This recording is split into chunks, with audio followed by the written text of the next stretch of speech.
Good afternoon students, সবাইকে biology ক্লাসে স্বাগতম। আশা করছি সবাই ভালো আছো, সুস্থ আছো। তো আজকের ক্লাসে আমরা কোষ বিভাজন নিয়ে আলোচনা করব এবং আজকে আমাদের আলোচনার বিষয় মিওসিস কোষ বিভাজন।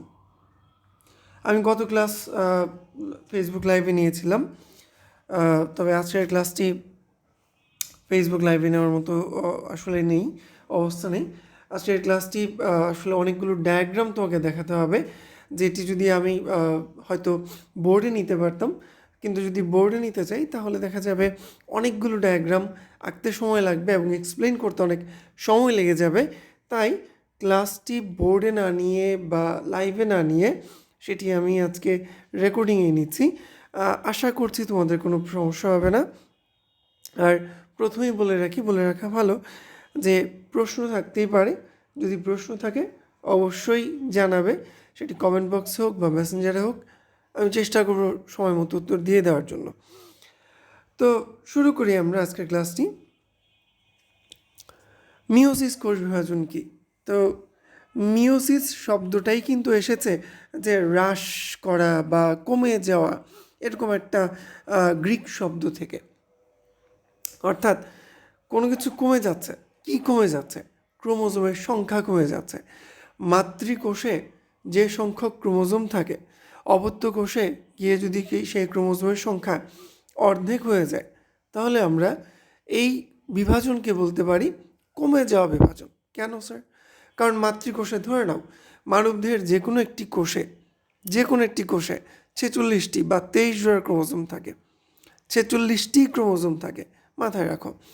তাহলে সেই কোষটি যদি বিভাজিত হয়ে দুইটি অপত্য কোষ তৈরি করে এবং সেখানে 23টি করে ক্রোমোজোম থাকে, তাহলে তুমি কি বলবে?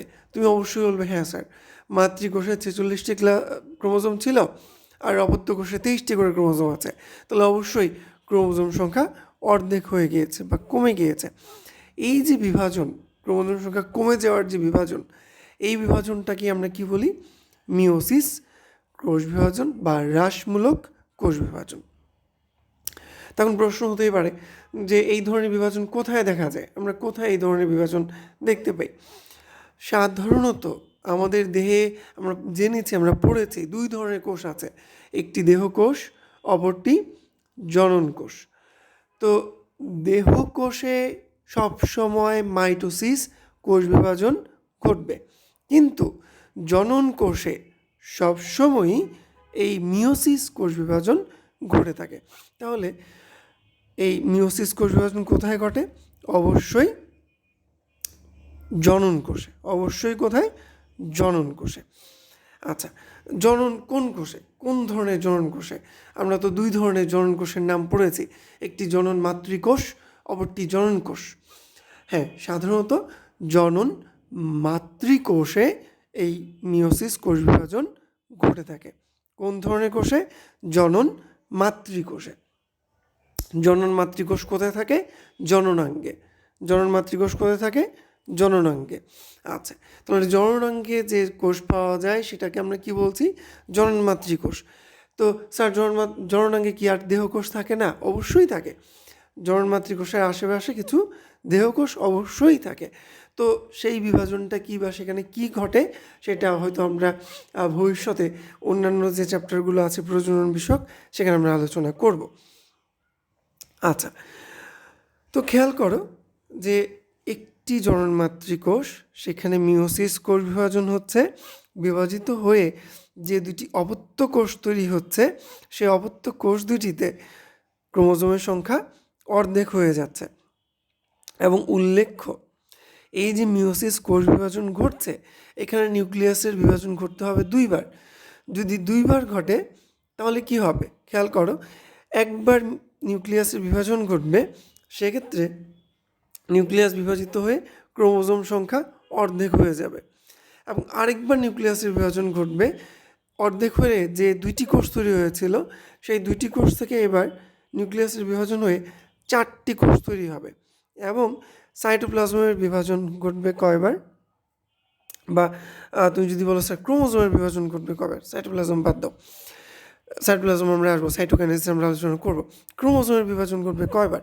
স্যার খেয়াল করে দেখো, নিউক্লিয়াস কিন্তু দুইবার বিভাজিত হচ্ছে। প্রথমবার নিউক্লিয়াস বিভাজনের সময় ক্রোমোজোম কিন্তু একবার বিভাজিত হয়ে অর্ধেক হয়ে যাচ্ছে।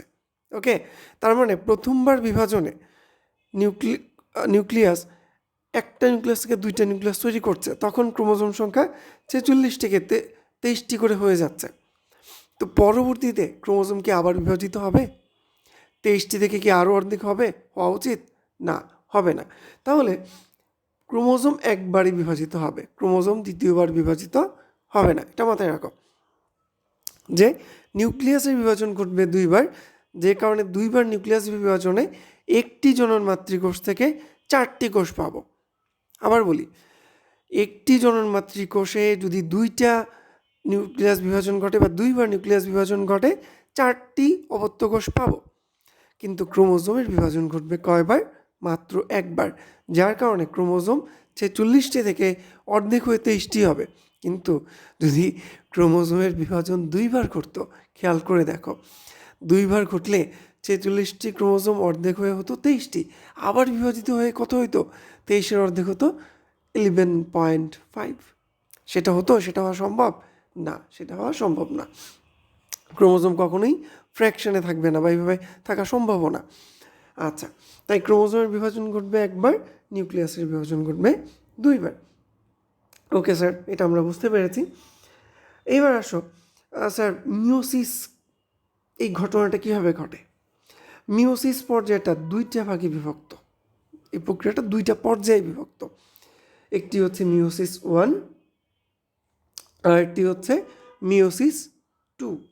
ওকে, মিওসিস 1 এবং মিওসিস 2।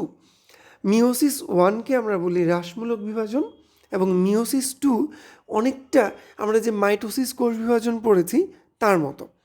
অর্থাৎ মিওসিস 2 অনেকটা মাইটোসিস কোষ বিভাজনের মতোই ঘটে থাকে, তাই এটাকে সমীকরণিক বিভাজনও বলা যায়। তো মিওসিস 1 যে বিভাজনটি আছে, এই বিভাজনে মোট 4টি পর্যায়ে দেখা যায়। একটি হচ্ছে প্রোফেজ 1, মেটাফেজ 1, অ্যানাফেজ 1 এবং টেলোফেজ 1। আচ্ছা, খেয়াল করো, আমরা কিন্তু এখানে প্রোমেটাফেজ বলি নাই, অর্থাৎ মিওসিস 1-এ প্রোমেটাফেজের উপস্থিতি নাই, বা প্রোমেটাফেজ ধাপ বলে কোনো ধাপ এখানে নাই। আচ্ছা, প্রোফেজ 1, মেটাফেজ 1, অ্যানাফেজ 1 এবং টেলোফেজ 1। আচ্ছা, আমি খুব ধীরে ধীরে বলছি, তুমি একটু মাথা ঠান্ডা রেখে ধীরে ধীরে শোনো, তোমার কনফিউশন ক্লিয়ার হয়ে যাবে। তো প্রথমেই আসবে প্রোফেজ 1। প্রোফেজ 1 ধাপটি অত্যন্ত গুরুত্বপূর্ণ একটি ধাপ, যেটি আমাদের খুব মনোযোগ দিয়ে পড়তে হবে এবং জানতে হবে, কারণ বোর্ড পরীক্ষাগুলো প্লাস কলেজের এক্সামগুলোতে এই প্রোফেজ 1 যে উপধাপগুলো আছে, এখানে যে উপপর্যায়গুলো আছে, উপপর্যায়গুলো বেশ গুরুত্বের সাথে টিচাররা বিবেচনা করে এবং পরীক্ষায় দিয়ে থাকে। অর্থাৎ মিওসিস 1-এর প্রোফেজ 1 এটি পরীক্ষায় আসে, বারবার করে আসে। সো এটা তোমাদের খুব মনোযোগ দিয়ে পড়তে হবে, চিত্র এঁকে বাসায় পড়বা এবং অবশ্যই খাতায় লিখতেও হবে। আচ্ছা, তো প্রোফেজ 1 এই ধাপটি বেশ বড় একটি ধাপ, এবং এই ধাপটি বিভাজিত, মানে এই ধাপের যে বিভাজন বেশ সময় সাপেক্ষ, বেশ দীর্ঘস্থায়ী। এখানে এই প্রোফেজ 1-এর যে উপধাপগুলো আছে বা উপপর্যায়গুলো আছে, দেখতেই পাচ্ছ এখানে 5টি উপপর্যায়ের নাম লেখা আছে: লেপটোটিন, জাইগোটিন, প্যাকাইটিন, ডিপ্লোটিন এবং ডায়াকাইনেসিস। তো প্রথম ধাপ লেপটোটিন, সেখানে কি ঘটে? আমরা জানি যে প্রোফেজ 1 ধাপে একটি নিউক্লিয়াসে যে তোমার ক্রোমাটিন তন্তুগুলো অবিন্যস্ত অবস্থায় থাকে, সেগুলো কি হয়, পানি ছেড়ে দিয়ে, নিউক্লিয়াস পানি বিয়োজন করে পানি ছেড়ে দিয়ে সেই ক্রোমাটিন তন্তুগুলো ভেঙে ক্রোমোজোমে পরিণত হয়। ওকে, সেখানে কি দেখা যায়? সেখানে ক্রোমোজোম দেখা যায়। আমি আগেও বলেছিলাম, শুধুমাত্র কোষ বিভাজনের সময়ই ক্রোমোজোমকে দেখতে পাওয়া যায়, অন্যান্য সময় দেখতে পাওয়া যায় না। তো খেয়াল করো, এই ক্রোমোজোমগুলো পানিকে বিয়োজন করতে থাকবে এবং পানি বিয়োজন করতে করতে সেগুলো কী হবে, সজ্জিত হতে থাকবে। এবং অনেকগুলো ক্রোমোজোম যখন একসাথে এক জায়গায় জড়ো লেগে থাকে, একদম একসাথে জড়াজড়ি করে থাকে, এদেরকে দেখতে কিসের মতো মনে হয়, অনেকটা ফুলের তোড়ার মতো মনে হয়। তাই এদেরকে তখন বলা যেতে পারে বুকে। আচ্ছা, আমরা অনেক সময় প্রিয়জনকে বা প্রিয়জনের বিভিন্ন ধরনের অনুষ্ঠানে আমরা বুকে বা ফুলের তোড়া গিফট করি। তো অনেকগুলো ফুলের তোড়া একসাথে থাকলে যেরকম লাগে, অনেকগুলো ক্রোমোজোমও একসাথে এক জায়গায় থাকলে ঠিক ওই রকমই লাগে। তো এদেরকে বলা হয় বুকে। পরবর্তী ধাপে খেয়াল করো যে জাইগোটিন ধাপে কি হচ্ছে, দুইটা সমসংস্থ বা হোমোলোগাস ক্রোমোজোম তার একই সাথে জোড় গঠন করছে। স্যার বুঝলাম তো, জোড় গঠন করছে। সমসংস্থ ক্রোমোজোম কি? খেয়াল করো, একটা নিউক্লিয়াসের ভেতর অনেকগুলো ক্রোমোজোম থাকতে পারে, রাইট? তো যেই ক্রোমোজোমগুলো দেখতে একই রকম, তাদের ভেতরে জিনের বিন্যাস একই রকম, তাদের সেন্ট্রোমিয়ারের অবস্থান একই জায়গায়, তাদের সেন্ট্রোমিয়ারের দুই পাশে বাহুর দৈর্ঘ্য একই রকম, ঠিক আছে? এই রকম যে ক্রোমোজোমগুলো আছে, ঠিক আছে, আমি আবার বলি, যেই ক্রোমোজোমগুলোর সেন্ট্রোমিয়ারের অবস্থান, তাদের সেন্ট্রোমিয়ারের দুই পাশে বাহুর দৈর্ঘ্য, সেখানে ক্রোমোজোমে থাকা বিভিন্ন ধরনের জিনগুলোর মানে জিনের যে বিন্যাস সেগুলো যদি একই রকম হয়, সেই ক্রোমোজোমগুলোকে আমরা কি বলবো? হোমোলোগাস ক্রোমোজোম বা সমসংস্থ ক্রোমোজোম। খেয়াল করে দেখো, জাইগোটিন যে উপপর্যায়টি আছে এখানে একই দৈর্ঘ্যের দুটি ভিন্ন রঙের, একটি লাল এবং একটি নীল, দুটি ভিন্ন রঙের একই দৈর্ঘ্যের ক্রোমোজোম দুইটি পাশাপাশি একটি জোড় গঠন করেছে। এই জোড় গঠন যে করেছে, এই জোড়াটাকে আমরা কি বলি? এই জোড়াটাকে আমরা বলি বাইভ্যালেন্ট। বাই মানে দুই, ওকে, এটা আমরা বুঝতেই পারছি, বাইভ্যালেন্ট। আচ্ছা, তো এই যে জোড়া গঠন করার প্রক্রিয়া, এটাকে আমরা কি বলি? এটাকে আমরা বলি সিনাপসিস। অর্থাৎ দুইটি সমসংস্থ ক্রোমোজোম সিনাপসিস প্রক্রিয়ায় একটি বাইভ্যালেন্ট তৈরি করছে। অর্থাৎ এখানে বাইভ্যালেন্ট আছে কয়টি? দুইটি। জাইগোটিনের ভেতর দুইটি জোড়া আছে, অর্থাৎ দুইটি বাইভ্যালেন্ট রয়েছে। খুব ভালো। প্যাকাইটিনে আসো। তো সেন্ট্রোমিয়ারের এক পাশে যে বাহু আছে, সেই বাহুটি প্যাকাইটিন ধাপে এসে কী করবে? সেই বাহুটি বিভাজিত হয়ে দুইটি ক্রোমাটিডে পরিণত হবে। অর্থাৎ সেন্ট্রোমিয়ারের এক পাশে যে একটি বাহু দেখা যেত, এখন সেখানে দুইটি অংশ দেখা যাচ্ছে, যাদেরকে আমরা কি বলে থাকি? ক্রোমাটিড। আমি শিওর তোমরা ক্রোমোজোমের গঠন চ্যাপ্টার 1-এ ক্রোমোজোমের গঠন যখন পড়েছ, ক্রোমোজোম কি, ক্রোমাটিড কি, ক্রোমোমিয়ার কি, এইগুলোর স্পষ্ট ধারণা তোমার আছে। যদি সেই ব্যাপারগুলোর স্পষ্ট ধারণা না থাকে, তুমি এখানে অনেক কিছুই বুঝতে পারবে না। সো আমি তোমাকে রিকমেন্ড করব, প্রথমেই ক্রোমোজোমের গঠন ক্লিয়ার হও, সেই গঠন ভালো করে জেনে আসো, পড়ে আসো, দেন তুমি এটা আবার পড়ো। তো খেয়াল করো, ক্রোমাটিডে ভেঙে যাচ্ছে আমার ক্রোমোজোম কিসে ভেঙে যাচ্ছে? ক্রোমাটিডে ভেঙে যাচ্ছে। তো উভয় পাশে দুইটি করে, মোট 4টি করে ক্রোমাটিড তৈরি হচ্ছে। তখন খেয়াল করে দেখো, যদি তোমার বাসায় তোমার দুইজন বোন আছে, ধরে নাও তোমার দুই বোনের নাম, মনে করো একজনের নাম রিনা আর একজনের নাম মিনা। তো রিনা তোমার বোন, মিনা সেও তোমার বোন। রিনা এবং মিনার মা একই, তোমার মা। তাহলে তারা কি পরস্পর সিস্টার বা বোন? তারা একই মায়ের পেটের বোন, সিস্টার। কিন্তু রিনা মিনার যে বান্ধবী, মনে করো রিনা মিনার বান্ধবী হচ্ছে টিনা। টিনা কি রিনা বা মিনার বোন? না, তারা কিন্তু রিনা এবং মিনার বান্ধবী। তাহলে তারা কিন্তু সিস্টার না। টিনা কিন্তু রিনা বা মিনার সিস্টার না, টিনার মা অন্য একজন। তার মানে কি? মানেটা আমি এটাই বোঝাতে চাচ্ছি যে একই ক্রোমোজোমের যে ক্রোমাটিডগুলো আছে, তারা পরস্পর সিস্টার ক্রোমাটিড। অর্থাৎ যেমন রিনা মিনা, তারা সিস্টার ক্রোমাটিড। কিন্তু ভিন্ন ভিন্ন ক্রোমাটিডের, ভিন্ন ভিন্ন মায়ের যে সন্তানগুলো আছে, তারা কিন্তু সিস্টার ক্রোমাটিড না, সিস্টার না তারা। তার মানে ভিন্ন ভিন্ন ক্রোমোজোমের ক্রোমাটিডগুলো তারা নন সিস্টার ক্রোমাটিড। তারা সিস্টার না, তারা নন সিস্টার ক্রোমাটিড। এই নন সিস্টার ক্রোমাটিডগুলো তুমি প্যাকেটিন ধাপে দেখতে পাচ্ছ, পাশাপাশি দুইটা নন সিস্টার হোমোলোগাস ক্রোমোজোম তারা কী করেছে, তার একটা জায়গায় এসে যুক্ত হয়েছে। যেই জায়গাটা এসে যুক্ত হয়েছে সেই জায়গাটা দেখতে কিসের মতো, এক্সের মতো। এই এক্সের মতো জায়গাটাকে আমরা বলি কায়াজমা। এই এক্সের মতো জায়গাটাকে আমরা কি বলি, কায়াজমা। এই কায়াজমা অংশে তারা যুক্ত হচ্ছে এবং যুক্ত হয়ে তারা তাদের মধ্যে বিভিন্ন মানে বেশ কিছু জিন বা জিনীয় অংশ, জিনীয় স্ট্রাকচার, কোনো ডিএনএর কিছু অংশ তারা বিনিময় করে। অর্থাৎ সহজ কথা, জেনেটিক ম্যাটেরিয়াল তারা আদান প্রদান করে, এক্সচেঞ্জ করে। ওকে, তো এই এক্সের মতো অংশ যেটাকে আমরা কায়াজমা বলছি, এখানে যখন তারা এই বিভিন্ন অংশ জেনেটিক ম্যাটেরিয়াল আদান প্রদান করে, বিনিময় করে, তাদের মধ্যে বিভিন্ন অংশে আদান প্রদান ঘটে, এই ঘটনাটাকে আমরা বলি ক্রসিং ওভার। এই ঘটনাটাকে আমরা কি বলি, ক্রসিং ওভার। ক্রসিং ওভার কি বা এটার গুরুত্ব কী, এটা আমি আমার পরবর্তী ক্লাসে বিস্তারিতভাবে আলোচনা করব। এই ক্লাসে এটা ঢুকাবো না। ক্রসিং ওভার যতটুকু তুমি বুঝতে পেরেছ এখানে ততটুকুই আলোচনা করব। তো আরেকটা ব্যাপার খেয়াল করো, এখানে দুইটা পাশাপাশি সমসংস্থ ক্রোমোজোমের যে 4টা ক্রোমাটিডের মাথা একই জায়গায় যুক্ত হয়ে আছে, এদেরকে আমরা একসাথে কি বলবো, টেট্রাড। টেট্রাড মানে কি 4টি, টেট্রাড মানে কি 4টি, মানে 4টি ক্রোমাটিড একসাথে আছে, এক জায়গায় আছে, তাই এদেরকে আমরা বলবো টেট্রাড।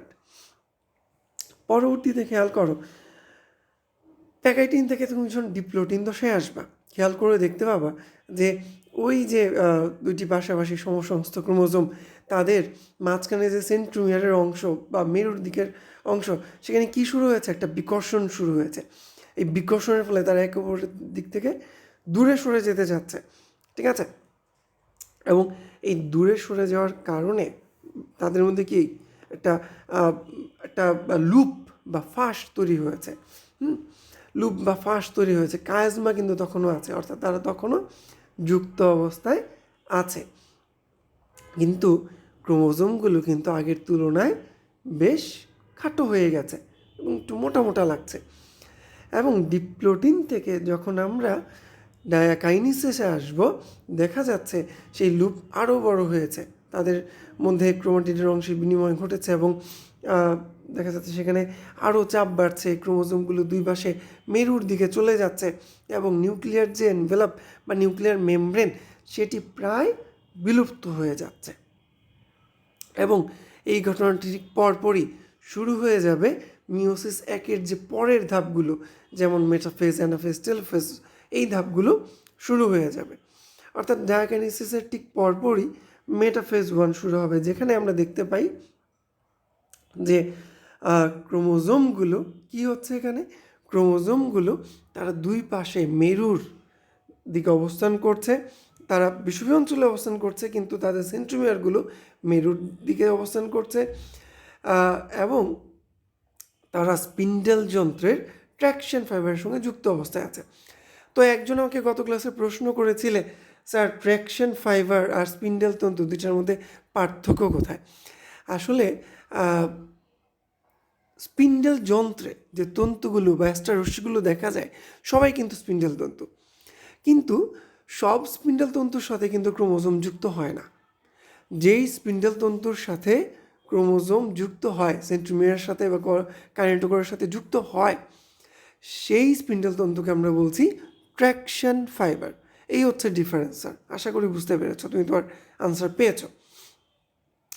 তো এর পরবর্তী ধাপে দেখো, এখানে খেয়াল করে দেখো যে মেটাফেজ 1-এ তো এখানে কিন্তু সেন্ট্রোমিয়ার কী হচ্ছে, সেন্ট্রোমিয়ার কিন্তু দুই পাশে অবস্থান করছে এবং এরা পরবর্তীতে অ্যানাফেজ 1 দশায় এসে ঠিক মাইটোসিস আমরা যেরকম আলোচনা করেছিলাম যে স্পিন্ডেল যন্ত্র হয়ে এরা দুই পাশে দুই দিকে মেরুর দিকে চলে যাওয়া শুরু করেছে, অর্থাৎ সেন্ট্রোমিয়ারগুলো মেরুমুখী যাত্রা শুরু করেছে, যেখানে আমরা দেখতে পাচ্ছি কিছু অংশ সাদা, কিছু অংশ কালো ক্রোমোজোমের, অর্থাৎ কিছু অংশ তারা একটা ক্রোমোজোম আরেকটা অংশের সাথে যে বিনিময় করেছিল ক্রসিং ওভারের মাধ্যমে, সেই বিনিময়কৃত অংশগুলো তাদের এখানে দেখা যাচ্ছে।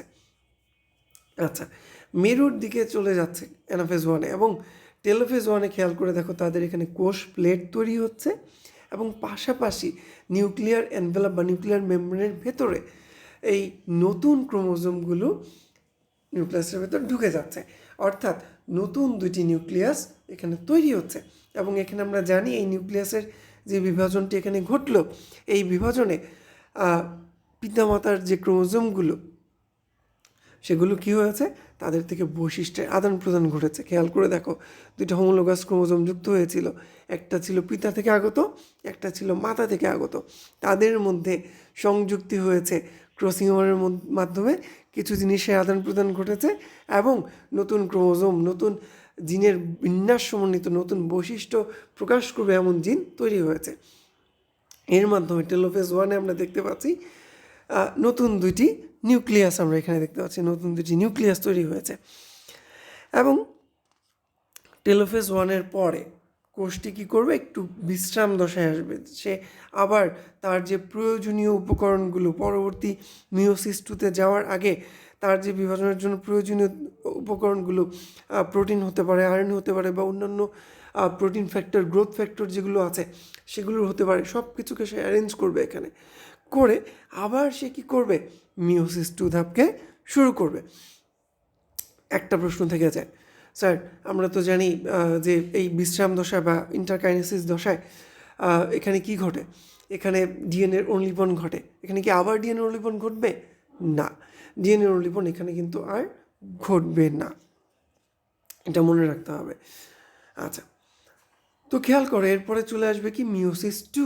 মিওসিস টু এর প্রথম ধাপটি হবে 4টি ধাপ, প্রোফেজ, মেটাফেজ, অ্যানাফেজ এবং টেলোফেজ। এবং অবশ্যই মিওসিস টু যেহেতু, প্রত্যেকটি ধাপের শেষেই 2 লিখতে হবে। এখানে প্রোফেজ টু দশায় খেয়াল করে দেখো, এই কোষ প্লেটের দুই পাশে যে দুইটি নিউক্লিয়াস দেখা যাচ্ছে, সেই দুইটি নিউক্লিয়াসের ভেতরেই আবার নিউক্লিয়ার এনভেলপ বিলুপ্ত হয়ে যাবে, নিউক্লিওলাস থাকলে সেটা বিলুপ্ত হয়ে যাবে, এবং যে ক্রোমোজোমগুলো আছে এটা কিন্তু অলরেডি ক্রোমাটিডে বিভক্ত অবস্থায় আছে, অর্থাৎ এটা আর ক্রোমাটিডে বিভক্ত হওয়ার প্রয়োজন নেই। যারা মেটাফেজ টু দশায় এসে যে স্পিন্ডেল যন্ত্র তৈরি হলো, সেখানে এই ক্রোমোজোমগুলো সেন্ট্রোমিয়ারের সাহায্যে যুক্ত হচ্ছে, অর্থাৎ ট্র্যাকশন ফাইবারে সেন্ট্রোমিয়ারের সাহায্যে ক্রোমোজোমগুলো যুক্ত হচ্ছে এবং বিষুবীয় অঞ্চলে অবস্থান করছে। ঠিক একইভাবে অ্যানাফেজ টুতে গিয়ে তারা কী করছে, খেয়াল করে দেখো, অ্যানাফেজ টুতে গিয়ে তারা আবার এই সেন্ট্রোমিয়ার সহ বিভক্ত হয়ে মেরুর দিকে যাত্রা শুরু করেছে। তারা মেরুর দিকে দুই পাশে চলে যাচ্ছে বিভক্ত হয়ে, এবং পরবর্তীতে টেলোফেজ টু দশায় এসে এই বিভক্ত হয়ে যাওয়া ক্রোমোজোমগুলো দুই পাশে মেরুতে চলে এসে আবার নিউক্লিয়ার এনভেলপের ভেতরে নিউক্লিওলাস সহ যুক্ত হচ্ছে এবং আরও দুইটি কোষ তৈরি করছে, অর্থাৎ কোষ প্লেটের দুই পাশে যেখানে আগে একটি করে নিউক্লিয়াস ছিল, এখন সেখানে 2টি করে নিউক্লিয়াস আছে। পরবর্তীতে এখানে সাইটোকাইনেসিসের মাধ্যমে প্রত্যেকটি নিউক্লিয়াস সাইটোপ্লাজম যুক্ত হয়ে কী তৈরি করবে, 4টি অপত্য কোষ তৈরি করবে, অর্থাৎ একটি মাতৃকোষ থেকে, একটি জনন মাতৃকোষ থেকে 4টি হ্যাপ্লয়েড, জনন মাতৃকোষ কিন্তু কী ছিল, ডিপ্লয়েড, এবং এই যে অপত্য কোষগুলো তৈরি হলো, এখানে ক্রোমোজোম সংখ্যা অর্ধেক, তাই এদেরকে আমরা বলবো হ্যাপ্লয়েড। এই হ্যাপ্লয়েড কোষগুলো এখানে তৈরি হয়েছে। তো এই ছিল মিওসিস কোষ বিভাজন। আশা করছি তোমরা বুঝতে পেরেছ। তবে যদি কোথাও কোনো প্রশ্ন থেকে যায়, always feel free to ask us. Okay, ক্লাসটা বেশ দীর্ঘায়িত হয়ে গেল। ইচ্ছে ছিল না এত বড় ক্লাস নিয়ে তোমাদেরকে বিরক্ত করব, তবুও বড় হয়ে গেল। তোমরা চেষ্টা করবে ক্লাসটা খুব মনোযোগ দিয়ে করার, এবং কোনো প্রশ্ন থাকলে আমাকে জানাবে। তো সবাই ভালো থাকো, সুস্থ থাকো, নিরাপদে থাকো। পরবর্তী ক্লাস শনিবারে আমি চেষ্টা করব সেই ক্লাসটি লাইভে নেওয়ার জন্য। সবাইকে ধন্যবাদ।